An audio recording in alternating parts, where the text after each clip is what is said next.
Hey everybody, welcome to the Bowfishing Buzz presented by AMS Bowfishing and Megamouth Bowfishing sponsoring these as well from here on out. Wow.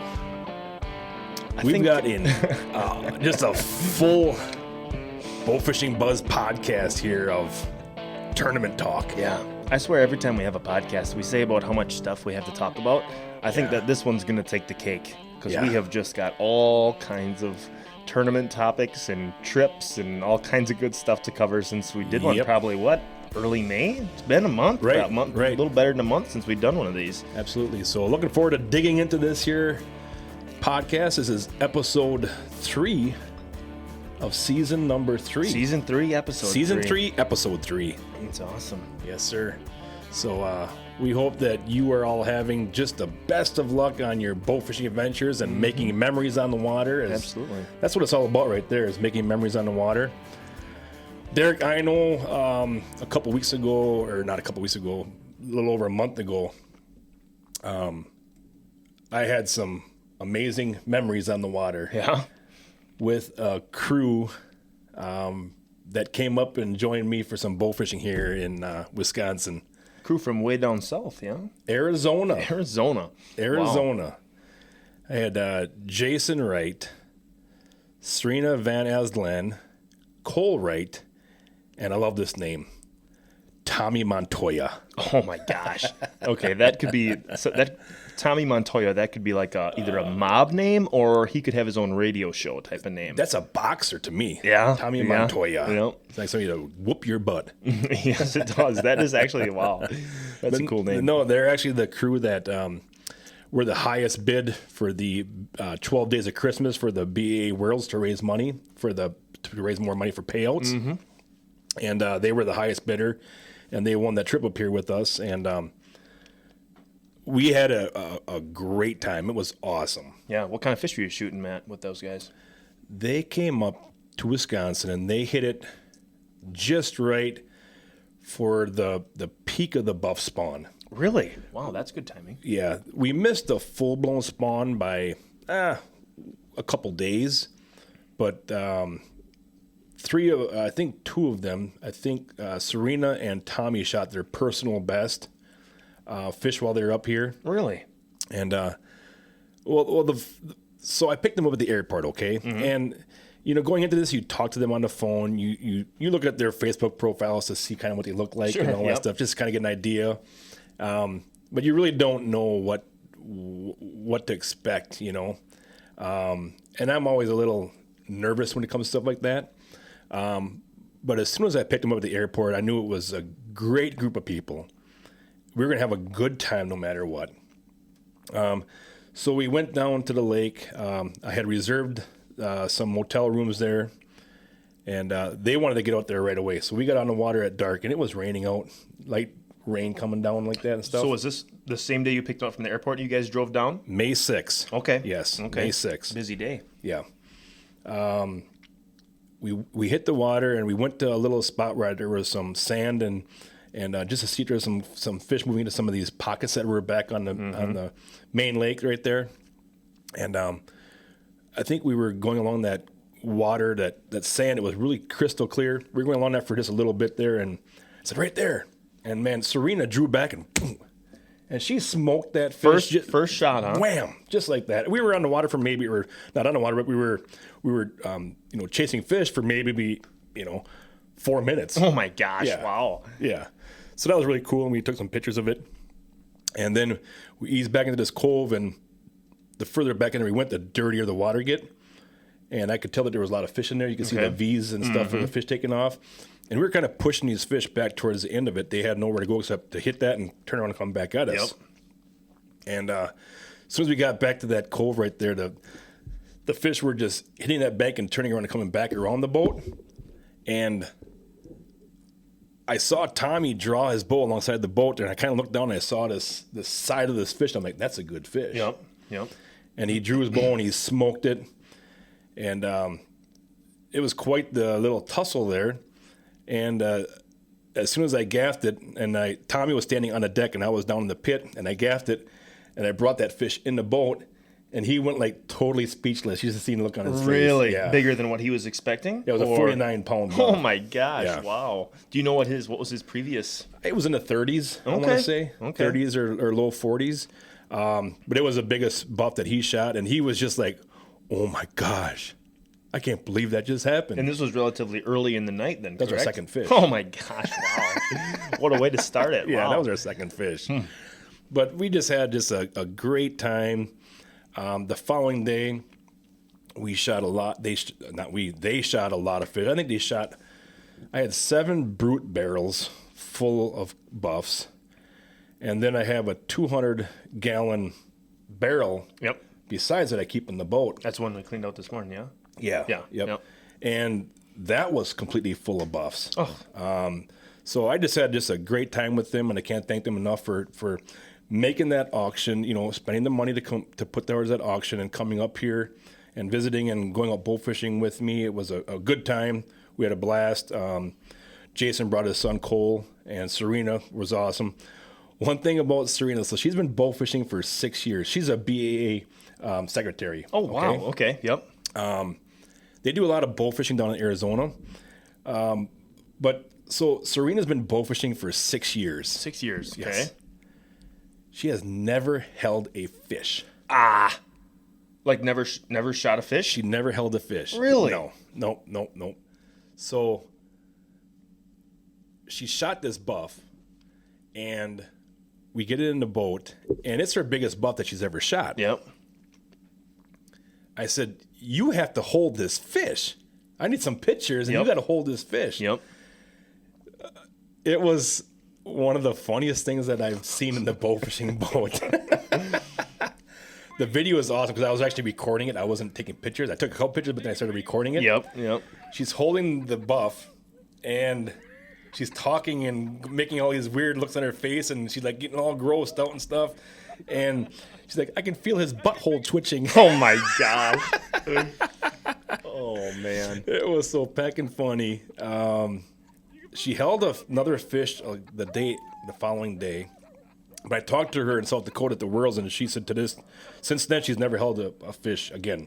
She's never touched a fish again. Yeah, yep. But it was just funny. We had a good time. That's good. Took them to a couple spots on the lake, and we shot a lot of fish. Like I said, they met some of the people up here because of Castle Rock. Of course, you go to the boat landing, and there's a lot of bow fishers that are going out there that time of year. But we had a blast. On the last day, we kind of had some weather come in. It was extremely cold. Front came in. It was windy. You could actually see our breaths on the last day when we tried to go out there. So we were out there for maybe, a couple hours, and we tried it, and it just didn't work out. So we loaded up, and I took them to on the way home, we stopped at one of the cheese factories. Yep. And they bought, I don't know how much in cheese curds and cheese. And Tommy must like hot stuff because he got 2 packages of their hottest cheese that they made. Oh my gosh. And I messaged him when he got back and asked him if he tried that cheese, and he says, yeah. He said, and it was wicked. Really? It was wicked, yeah. Yep. So they were like, when they were leaving my house that day when I was dropping them back at the airport, they were packing their hard cases like they were smuggling drugs on the plane. And it was all cheese? It was all cheese. Oh my gosh. They had blocks of cheese sitting all over in their bowl cases and their hard Someone's cases. Someone's going to open that up in TSA and go, oh boy, what do we have here? It was pretty funny. That's cool. A good time. Got to get some good Wisconsin cheese while you're up here. Absolutely. But yeah. So if you're listening to the podcast, I'm going to be putting together a little video with this also for the YouTube edition of the Bowfishing Buzz podcast. And I'll have some pictures on there and some videos of them while we were up here in Wisconsin shooting some buffs, and I hope they had a good time. I know I sure had a good time. So, thanks to all Jason, Serena, Cole, and Tommy for coming up here and joining me. It was a good time. It was a good time. Yeah. Yep. That's awesome. So then after that, we've had a busy last month and a half here to see the least. So they were up on May 6th, 7th, and 8th, and then the following weekend we had the 10th annual AMS Big 20, Derek. Yep. Yeah, we did. I'm trying to think back on those days now. Friday we went down and set everything up just to get ready. And I know people who have ever organized a tournament. It's a lot.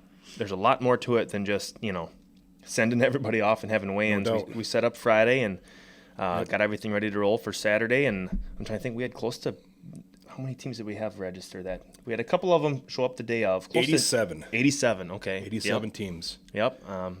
I think Saturday went pretty smooth. Boat inspections, getting everybody through there. Absolutely. Boat inspections, registration. The cool part about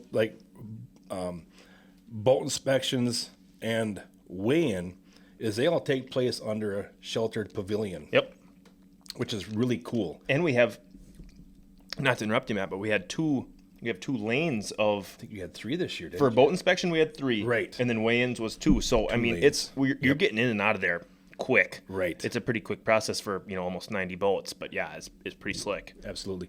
And a lot of people ask, why do boat inspections? Yep. It's just mainly for the people that are attending the tournament to have all of their safety gear on the boat. You want them to have their navigation lights all working. Which we have every year, probably 8 or 9 boats that those nav lights are not working. Right. So we hate to do it to them, but we send them to Fleet Farm or Walmart to get some nav lights, some clamp-on battery nav lights or something, and I feel bad for them, but that's all it comes down to safety. We want everyone to be safe out on the water. PFDs. Yep. You got to make sure you have all those throwables. Yep. Because you will get a ticket if you're on some certain waters if you don't have a throwable. Yeah. Not only do you have to have a throwable, you just can't have the throwable laying in your boat somewhere. You have to have a rope attached to that.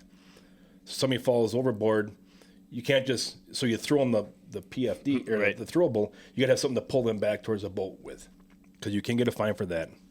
And then also certain waters, you have to have flares. Yep. Like for example, Green Bay, you have to have flares in your boat, otherwise you will get a citation for that. And horns and whistles. So boat inspectors are just kind of like a safety to make sure that all the participants have all the proper safety, gear on their boat. And I would say, water. On average, Matt, when a boat comes in, okay, Derek is sitting there, I'm sitting there waiting for him to pull in. You got 3 lanes. It's not like it gets backed up. I would say on average, maybe one boat inspection takes 5 minutes. Right. Tops. It's not long at all. We just run through, show me everything, sign a piece of paper. Yep. This year, I think we did some waivers that they gave to us at the inspection. But yeah, it's a 5-minute deal per boat, and we have it running from, I think we started at 11 to 4 or 11 to 3. It was a very smooth process, so it's not like it adds much to getting ready for the tournament. So the boats come in, they sign up and register, then they follow the cones down to boat inspections. They get inspected, and they drive out the other end of the Jerry Lang building, and they go and park by their numbered parking area. Which is that easy. It's a big back fence, and on the west side or on the right side of the fence, it goes 1 to. We had it up to 100 and some this year. Pretty self-explanatory, a pretty easy setup. Perfect setup this year. If people haven't been there before, they're not, you don't have to worry about parking in the wrong spot. It's pretty simple. Right. And normally the AMS Big 20 is always a second week in June. Mm-hmm. This year, Worlds moved the Worlds tournament to the first week of June. And at the end of May is the Wisconsin Open, okay? So we didn't want to have 3 large tournaments back to back to back. Mm-hmm. We needed to break that up a little bit. Yeah, that gets wear and tear on those guys who are shooting in a lot of tournaments. Right. I mean, back to back to back weekends, that's tough. And it can get expensive too, gas money, lodging, food, vacation and stuff like that. Yeah. So I did some work with the Wisconsin Bowfishing Association, along with the Marshall Fairgrounds, and we kind of got different dates set up for the tournament, and we found that May 15th and 16th worked really good for everything, kind of broke things up a little bit, and the bowfishing was phenomenal at that time. Absolutely. Yep. Actually, I'm starting to think that maybe that's the dates that we're going to keep it on. Yeah. I liked it being early like that. I liked it being early too, Derek, because it was out of the way early in the year. It's out of the way. It's done. But the bowfishing was phenomenal this year, Derek. Absolutely awesome. It was, and that reflected in being up on a weigh-in trailer. That reflected in the amount of people that came back to weigh-in. Like there was barely anyone who didn't show back up, and then we're sitting there weighing in 500-pound boats at the time thinking, oh, man, these guys are going to do really well. And, they don't even place in the top. This is 20 fish. They don't even place in the top, right? I don't know, 10 or 15. I mean, it was crazy, some of the weights that we were seeing for 20 fish. A lot of the boats had commons that were in the 30s. Yeah. We had a lot of 30-pound commons. Yeah. A lot of big 35s, 36s, 37s, 38s. It was just like, wow, these are some big fish. Now, one thing that we did do a little bit differently for the tournament this year is we went to a 10 buffalo cap. Yep. The reason being is I didn't want to have all these boats going to certain bodies of water. And I wanted to also mix it up a little bit because now you got to think a little bit. Strategy involved. Exactly. Are we going to go shoot, are going to go after big commons, or are we going to go to this lake and try to get some buffs, and then we're going to travel and go to this lake to get some big commons, or are we going to stay and shoot these buffs here, and then hopefully our commons that we shoot on that same lake are going to be enough to carry us up in there? So strategy was a big thing, and I like that. A lot of people like that as well. Yeah.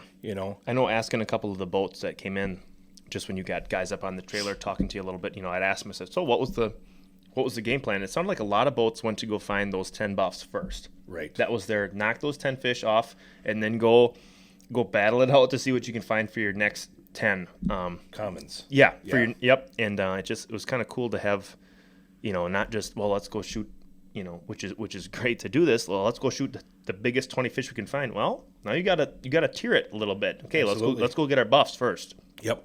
And then go somewhere that's got, so I think there was a little bit more bouncing around to different bodies of water on the night as well, just to suit what you all had in your barrel at the time. Exactly. Yep. And you're up there running one of the scales. Yep. What we do is we have 2 hay wagons, one on each side of the Jared Lang Pavilion. The boats come in and we have a weighing crew on one hay wagon and another crew on the other hay wagon. And the boats come in there and we have a lot of side pots. We have, the biggest, gar, drum, quillback, bowfin, or dogfish, whichever one you call it. Yep. So you're also weighing those fish as well. But we had all boats weighed in by 9:27 a.m. Yeah.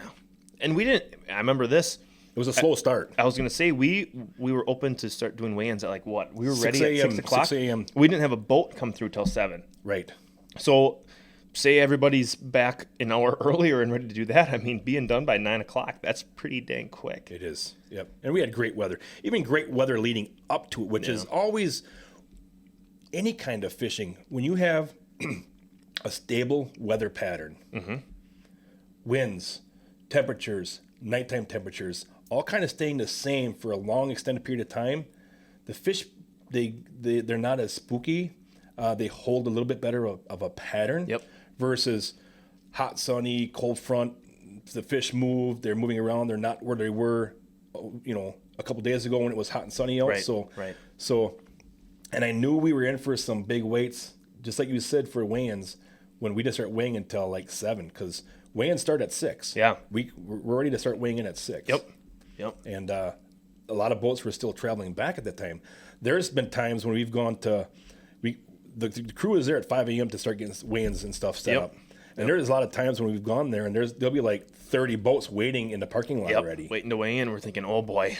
Yeah. We got to get going. Yep. So it was, we knew we were in for some good weights, and, just to kind of let you know of some of the weights, we kind of started out in that 4s, the 4s, the middle 4s, the high 400s.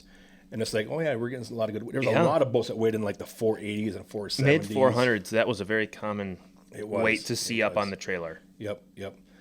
But I know, once the team started coming through and weighing in, it was getting a lot. There was getting a lot more fish. For example, like team number 5, Tippin Scales. They came through weigh-ins. Their big fish was 37.6 pounds. And their total weight was 542.50 pounds. So they bumped into first place with that weight. Yep. When they weighed in, they were in first place at that time. At that time, they were in first place, yes. And shortly after, Big Dog Bowfishing comes in. Their biggest fish was 36.8 pounds. and they beat them by 2 pounds. They had 544.20 pounds of fish. So that was your first and second place teams there for a little bit. Well, then shortly after, we had Outlaw Bowfishing come through. They had a big buff at 45.8 pounds. And their total weight was 578.20 pounds. So boom, so that bumped them up into first place. Yeah, yep, that's 30 pounds there. Yep. And then after that, then we had Bloody Shaft Bowfishing, which always is a top contender. They're always a good team. They come through weigh-ins. They had a 45.4 pound buff, and their total weight was 619.80 pounds. Just one up in each other, one after another. Yep. And, everyone who does it knows if you got a good weight, you're waiting until the back of the line. And that's just it, Derek. There was a lot of movement on the leaderboard in the last half hour away. There was a lot, exactly. And then, of course, you always have that team that always weighs in last. And it was no different this year. We were sitting there, I think there was like 3 boats left to come weigh in, or 5 boats or whatever it was. The line went just outside the garage doors right there, the entrance right there to the Gerald Land building. Yep. And I saw that boat, of course, all right? And it's Team Carp Unlimited. Now, they've won the AMS Big 20 2 years prior to this year. Okay, I was going to say, they won it here not that long ago. They won the very first one we ever had when we brought it back to Wisconsin. They won one a couple of years after that. One time they also shot they always shoot like the heaviest fish and stuff like that. So this was going to be real interesting. So finally, they were the last boat to come through to weigh in, and they pull up to the weighing scales there. And of course, you guys always ask them right away, we need to weigh your heaviest fish first. Yep. Because that's also a side pot is the heaviest fish. Yep. This year, the heaviest fish pot was at $2,550. Mm-hmm.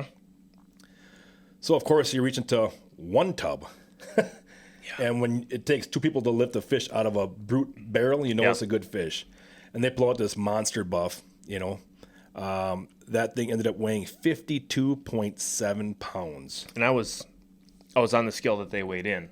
Right. When they did that. I remember I think they had that fish solo in a barrel by itself. Yes. Riding in the boat, and I saw it when they pulled up, and I looked down there and I thought, oh boy, that's a big fish. Mm-hmm. And when they lifted it, and as you could keep seeing more and more of the fish as it was exposed from the barrel, and what's the difference between second? I mean, it's 7 pounds. You could, just by the naked eye, I could tell, well, that's going to be the big fish right there. Yeah.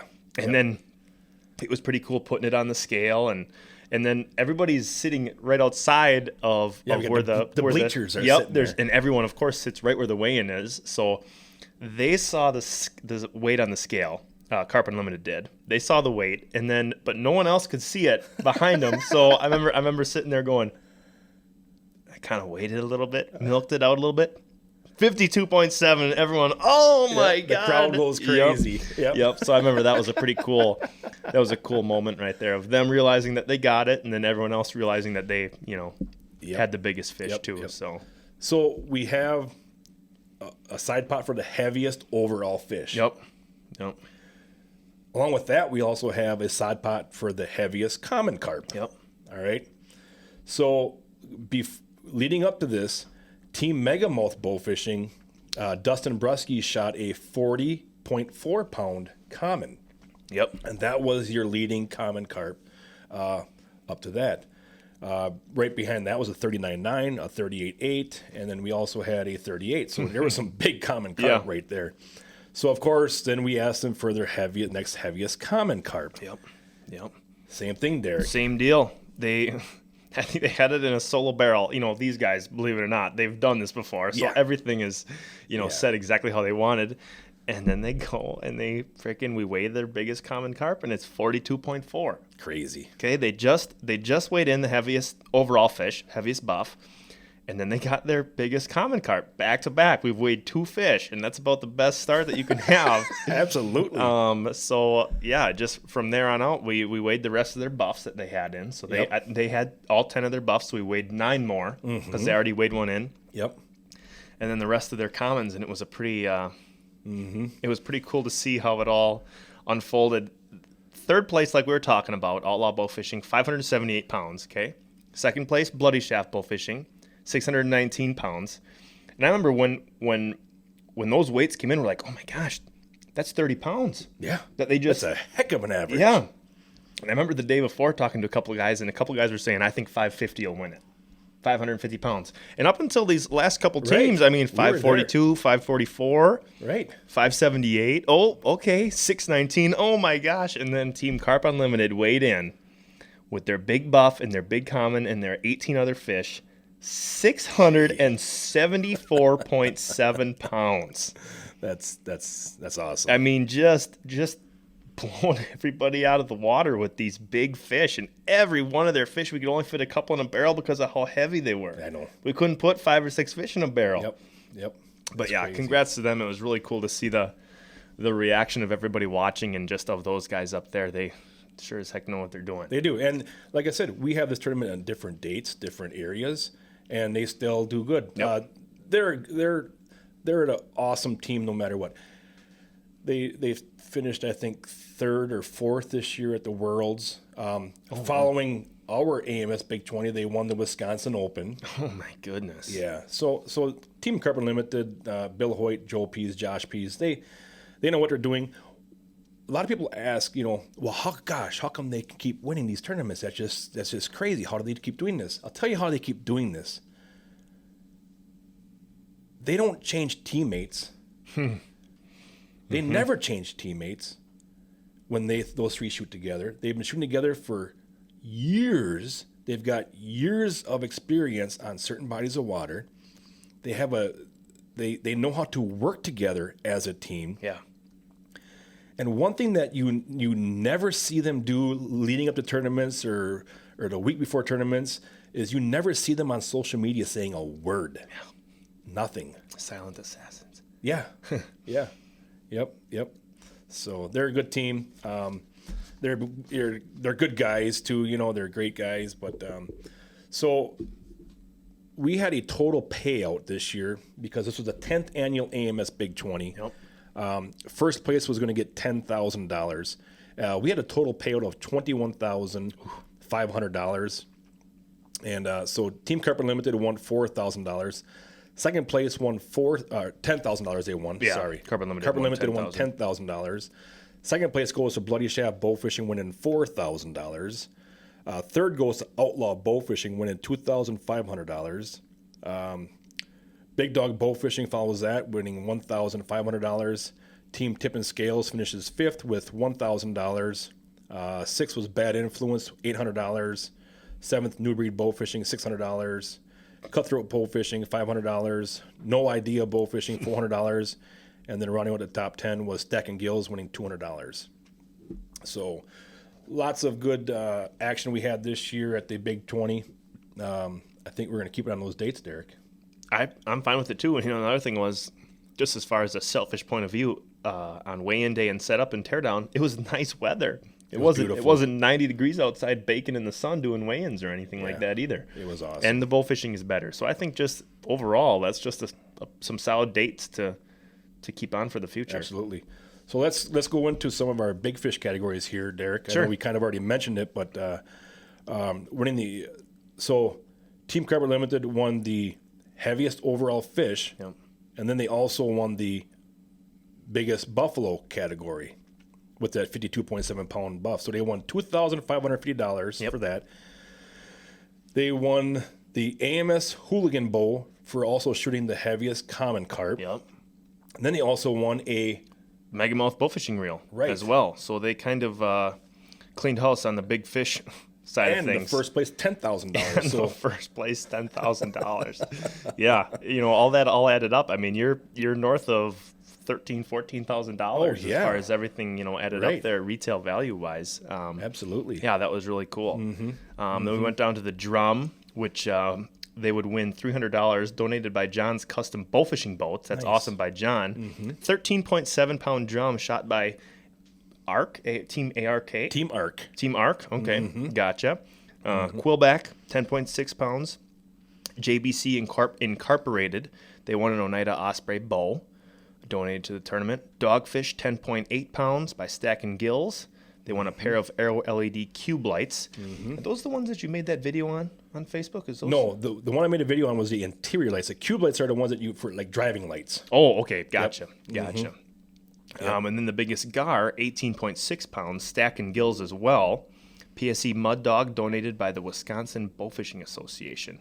And then we have all these big fish. We had the smallest fish as well. Smallest gar, Simon Schultz. Is that Schultz's last name? Yep. Slimer. Yes. 0.2 ounces. Yes. Winning the small fish trophy. Right. That was like a little French fry when he weighed that thing. It was tiny. That was cool to see. Simon really... Whoopsie. Knocking over my microphone. You get all excited when we talk about big fish. Yeah, that was pretty cool that Simon won that. Yeah. Yep. But, And then another prize that I don't have here on my sheets, though, was the Average Joe. Oh, Derek. yeah, that's right. Yep. It was 400 and I don't have the exact numbers here in front of me, but it was 450 or 60 I was going to say, pounds. right around, and that goes to show just that average weight of what the fishing was like. To have that for an average weight, that's crazy. Yep. And the team that won the Average Joe, they won an awesome prize, donated to us every year by our good friend Corey Brossman from Interlocks Out There TV. He donates a 4-day Stingray bow fishing trip in Delaware for up to 4 people. So they're going to be heading out to Delaware to do some bow fishing for some stingrays.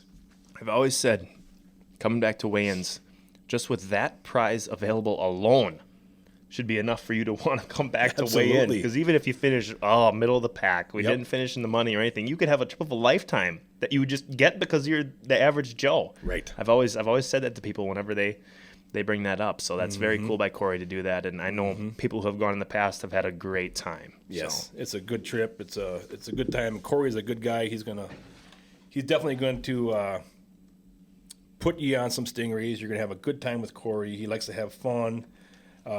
He was there this year to do a bunch of. He played a bunch of music. We call him DJ Stingray.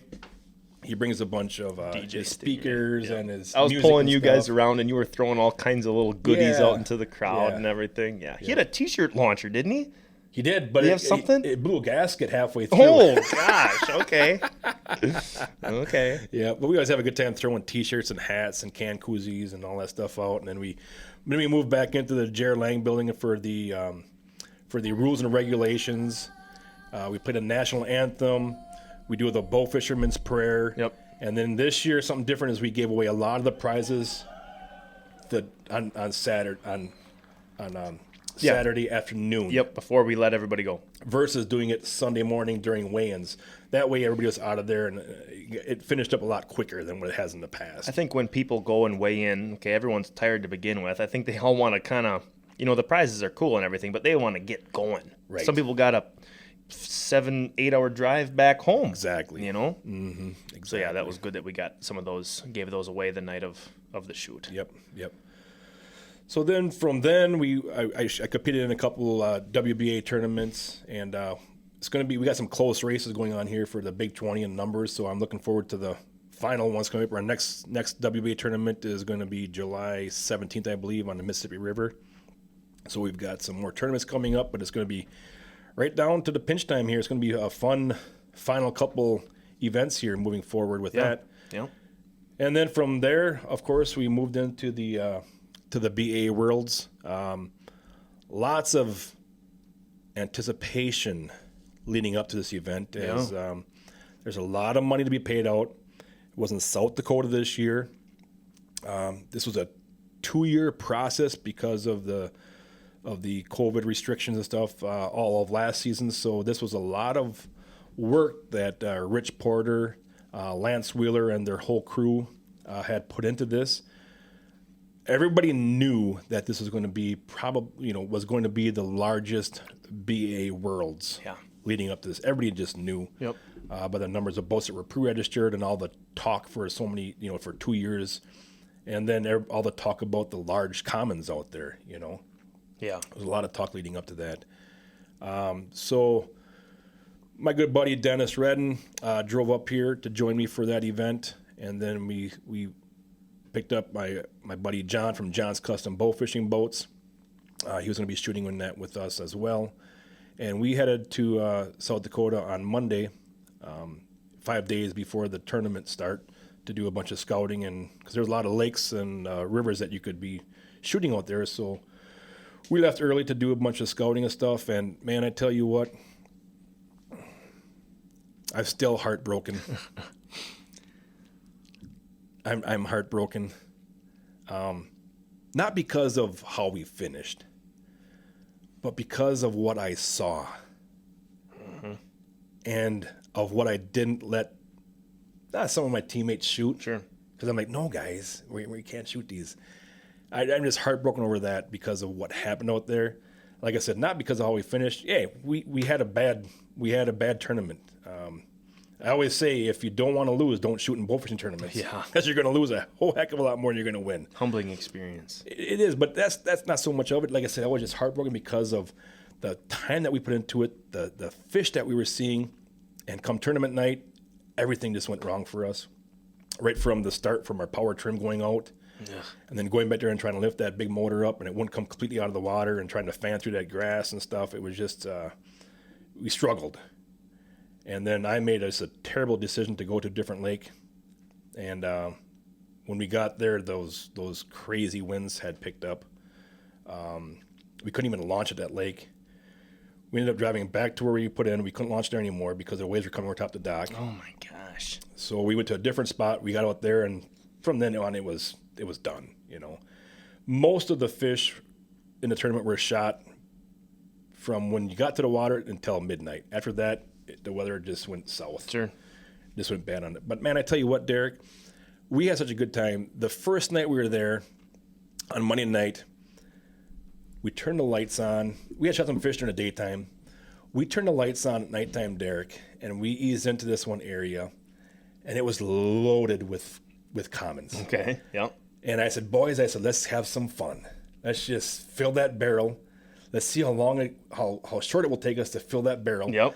Then let's go out let's get out of here, and let's weigh our heaviest 20 fish. Sure. Just not even looking to see what these fish were, how big they were. We just shot. Yep. So in 20 minutes, we filled that tub. Oh my God. And we had 6 fish laying on the floor. Okay. Okay. So I said, all right, guys. I said, let's get out of here. Let's get out of here. So we left. We went out in the middle. We shut all of our lights off, and we started, going through our fish, calling our fish to see where our biggest 20 were. Yep. And I was sitting with a calculator. Dennis was counting, and John was down there going through the fish and weighing them and stuff. So once we got that all done, and like I said, this is without even really seeing what we were shooting. We were just shooting everything. Yep. All right. Our 20 fish weighed 599 pounds. And I'm thinking, oh my gosh, this is going to be one heck of a tournament. Yeah. You know? Yep. And that's a big 20 as well then, correct? Yeah. Yep. So leading up to this, Dennis was not feeling well. He had a sinus infection, and he just did not feel worth a crap. He ended up staying at the house that we rented for 4 days, I think he stayed in there. He didn't go out with us scouting at all. Man, oh man. Yep. So we went to all these different lakes and stuff like that, Derek. But I tell you what, Derek, I have never seen such quality and steroid-looking commons in my life. Really? Oh, they look like the Hulk. They look like they're ready to burst out of their scales. Really? Big hump. They look big. You know how that buff has that big hump behind his head like that there? These things were just big humps and strong. Oh my gosh, I can't believe how strong those carp were out there. But I just really enjoyed scouting because of the quality of the fish that I was seeing. Yeah. I was like a kid in a candy store. I couldn't believe it. It was unbelievable to see the size of some of these fish. So after that first night, Matt, you said you guys shot like crazy that night. Yep. You just wanted to fill it up. Like after that first night, were you being a little bit more selective as far as shooting? I mean, that first night was like, what, Monday night? I mean, you guys had a week out there. Right. Did you start getting a little bit more selective as far as shooting fish? Okay, so like I said, Dennis didn't scout anymore after that. Okay, after that He was first not night. feeling well. Yep. And it's you, So Dennis, now it's just me and John. and John. Okay. Tim was coming out there and meeting us Thursday night. Thursday. Okay. Yep. Or Wednesday night. I can't remember what my days are. Wednesday night he met us. So it's just John and I now doing some scouting. And we went to different lakes during the daytime and then also at nighttime. And my bow was put away. I was done. Oh, okay. But John wanted to shoot some more. He wanted to shoot a common over 40 pounds. Okay. All right, I'll never forget this. So we're back in this bay on Tuesday night. We're literally just sitting there kind of getting ready to start going here. It's dark. We just got back to this new spot we want to check out, and we're just getting things going. I'm standing on the deck, Derek, and I look off to my left, and I see this common swimming right at us. And I go, hey, John, there's your 40-pounder. He literally jumps off the deck, goes in the pit, grabs his bow, comes back up on the deck. And I'm not kidding you, Derek. I'm sitting here looking at this fish, and it's like swimming 6 inches from the boat, just swimming alongside of us. With the boat, with the direction of the boat? We're kind of just sitting there. We're hardly moving at all. We're just sitting there. We don't even have the fan running yet. We're just sitting there. Oh. And, of course, John smokes it, 43 pounds. Oh. Oh, my God. This carp came swimming at us. It committed suicide.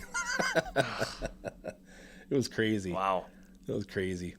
So then we scouted, and like I said, some of the fish that we were seeing was just, I was just having a ball doing a lot of recording. And like I said, on our YouTube video, you'll see some of the fish and the size of these fish that I was seeing because it was just unbelievable. And literally, there would be spots that you would go to at nighttime, and you would just stop the fan and you would just sit there. And literally, these fish would just keep swimming out at you. Really? They just kept swimming right next to the boat. There'd be like one here, one there, 3 there, 4 there, 1 there. And I'm not talking, 16-pound commons. I'm talking 30-plus pound commons. Oh, my God. High 20-pound commons. Oh. Yeah, it was crazy. Wow. It was crazy. I know if things would have stayed the same, if we wouldn't have had that weather come in and stuff like that, you would have had, big 20 weights in the high 7s. Probably oh, my closer, gosh.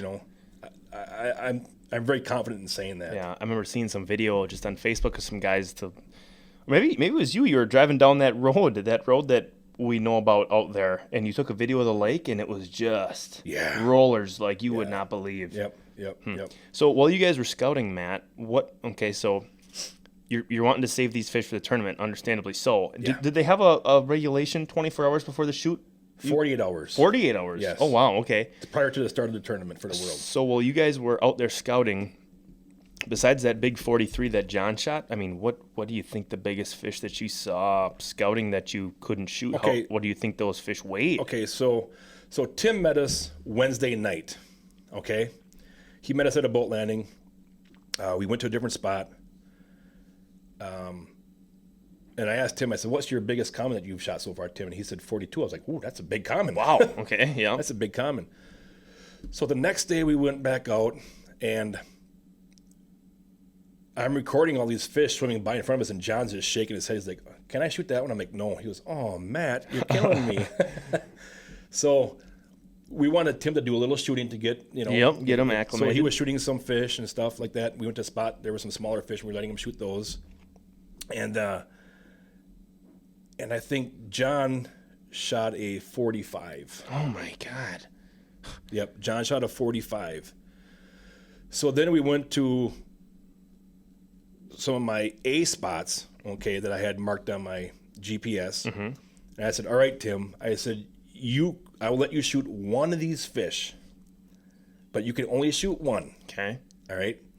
If you hit that fish and it pulls out or gets away, you're done. Ooh, you're not shooting any more of these fish. Yep.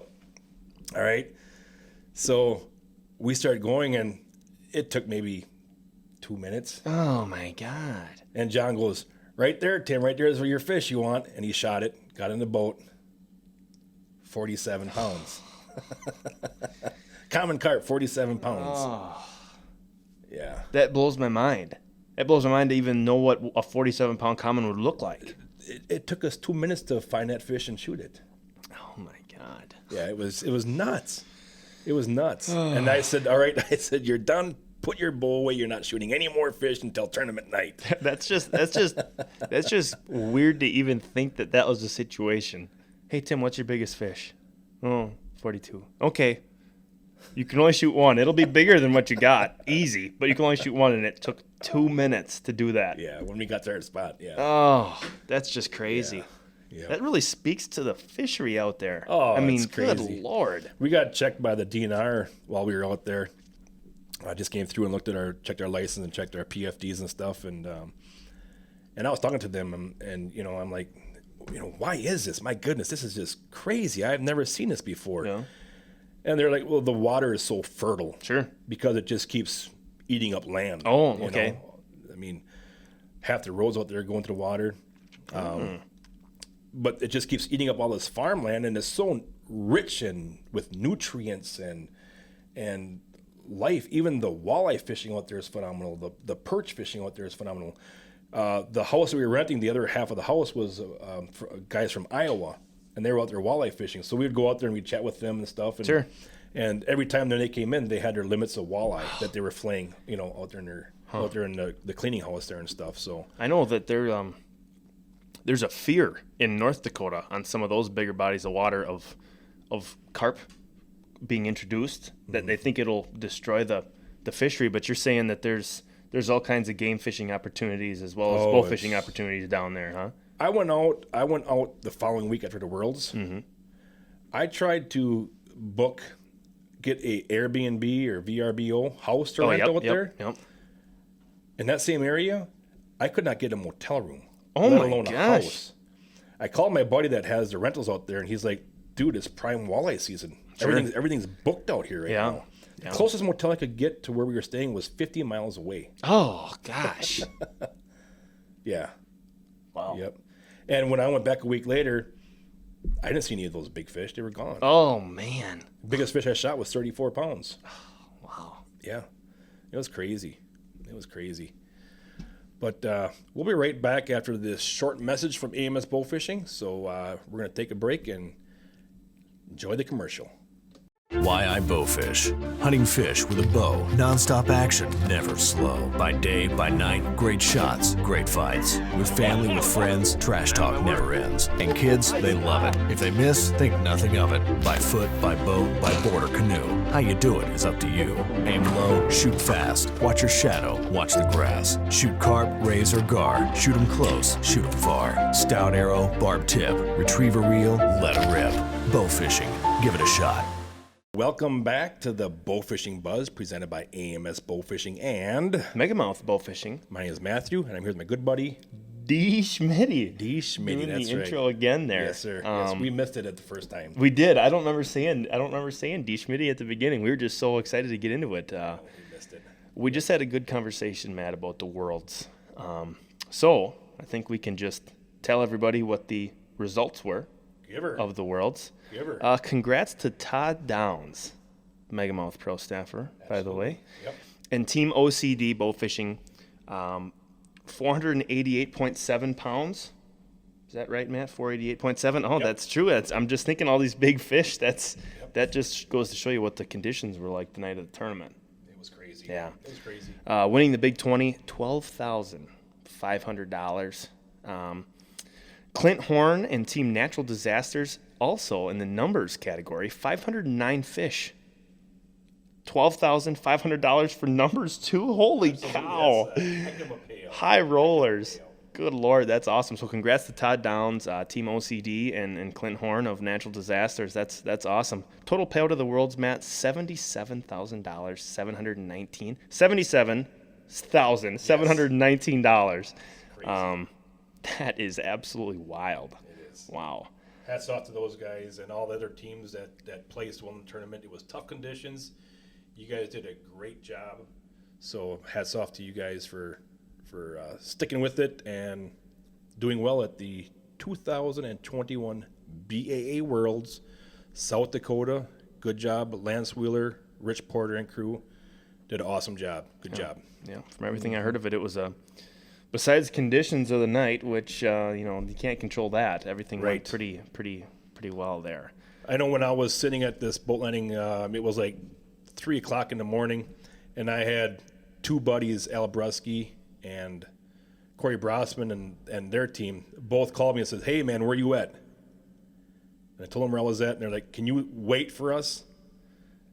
So, because we're having troubles right now, Al was down 2 cylinders in his outboard. He couldn't get back. Oh, gosh. In the waves. And on the other guys, their airboat was overheating and their belt came off once. So I waited there for them guys to get back. They made it back safe and sound, so that's good. So yeah, it was a rough night, but it was a good night for others. Yeah. That's the way it always goes. Yep, that's tournament night in a nutshell right there. Right. All right, man. So let's get into our AMS product highlight. Yep. For the podcast here. The first one, we're going to do 2 of them here. The first one is the AMS bow case. We just got these in, actually. These new sublimated bow cases. Really shows your love for the sport of bow fishing. There's plenty of room in this case for your bow fishing bow, arrows, and just about anything else you need when heading to the water. A couple features: heavy-duty, water-resistant textured material, padding for additional protection, a 39-inch arrow pocket that fits our arrow tube, which is sold separately, 4 exterior, 1 foot deep pockets, wow, and 1 interior pocket as well. They're nice-looking bow cases. And I'm just trying to describe it to the radio audience here. Kind of a dark sublimated black accent with some cool-looking water splashing going on the sublimated parts. And I think we got a little shark tail fin action going on there too. That looks pretty cool. It's a carp tail. It looks like a shark. A big old sharky carp right there. They're cool looking bow cases. Adjustable arrow tube as well. This handy arrow tube is the perfect solution to control loose bow fishing arrows. Keep yourself and your arrows protected by storing them in this tube. It fits perfectly in the arrow pocket of the bow case shown above here. So the tube will fit right into this little pocket on your case, and you're going to be ready to go. That arrow tube, adjustable length, lightweight plastic, reinforced ribs for additional strength, and an adjustable shoulder strap for carrying. So check out the AMS bow case and adjustable arrow tube. They'll make your next trek out onto the water a lot more convenient. Absolutely.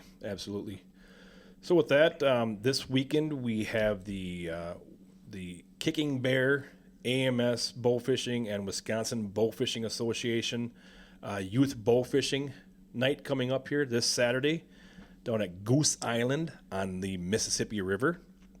So we'll be heading down for that. And that's Saturday night, this coming Saturday night. Sunday, I'm going to be heading west. Yeah, lucky dog. To do some bow fishing and filming.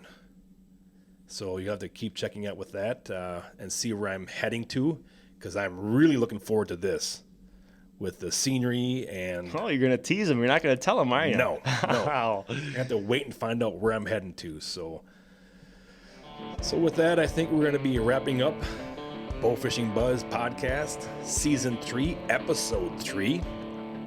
Tournament talk here, some big tournaments that we just got done wrapping up. Working on our food plots. Oh, yes. Oh, that could be a whole nother podcast by itself right there. Yep. You're catching a lot of fish up north. Yes. Yep. It's fun. It's a good time to be out there in the outdoors. Yeah, beautiful weather lately here in Wisconsin. Absolutely. Anywhere. I hope you're out there enjoying the lakes, the rivers, friends, companions, your wives, your girlfriends. Get them out there. They'll love it too. And remember, if you're not part of a club, join a bowfishing club, join a state club, join the Bowfishing Association of America. We need more people there so we can fight a lot of these rules and regulations that are trying to go against us. So we need strength in numbers. Yep. So get out there and join a club. And from all of us, from AMS Bowfishing, remember, aim low, think big. Thanks for listening, everybody.